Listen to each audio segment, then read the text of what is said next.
India on Wednesday voiced its growing concern about energy and food security around the world due to the ongoing conflict in Ukraine. Addressing a UN Security Council debate on Ukraine, India's top ambassador to the UN underscored the adverse impact of the Ukraine conflict, especially on developing countries.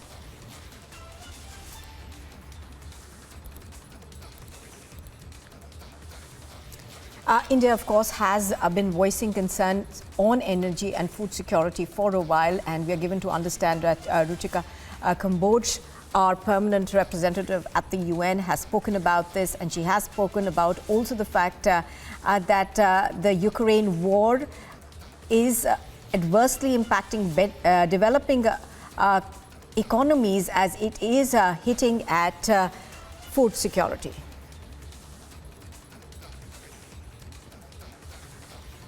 Mr. President, let me begin by thanking Under-Secretary General Rosemary DiCarlo for her briefing and update of the situation in Ukraine. India continues to remain concerned about the situation in Ukraine, including the targeting of civilian infrastructure and the death of civilians. Since the beginning of the conflict, India has consistently called for an immediate cessation of hostilities and for an end to the violence. We've called upon both sides to return to the path of diplomacy and dialogue, and have also expressed our support for all diplomatic efforts to end the conflict. We thus stand ready to support all efforts aimed at de-escalation. India's Prime Minister has said unequivocally that this cannot be an era of war. We hope that the international community will continue to respond positively to the call for humanitarian assistance. India has so far dispatched 12 consignments of humanitarian aid to Ukraine and stands ready to do more. Mr. President, I will also state that the impact of the Ukraine conflict has not just been limited to Europe.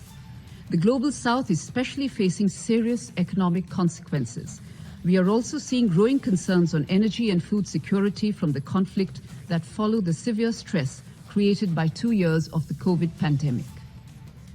Insofar as specific initiatives pertaining to issues like food grains and fertilizer shipments are concerned, we very much hope that the UN-facilitated Black Sea grain and fertilizer package deal will be renewed in coming days, and that this will be implemented by all parties earnestly in all its aspects. I wish to assure this Council, Mr. President, that India's approach to the Ukraine conflict will continue to be people-centric.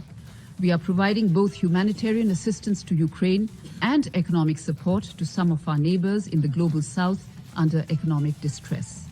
In closing, may I reiterate that the global order is anchored on the principles of the UN Charter, international law, and respect for the sovereignty and territorial integrity of all states. Also, Ruchika Kamboj over there speaking about issues that this war in Ukraine has now thrown up, specifically talking about food security, and also hoping that a deal soon can be reached to transport goods from Russia.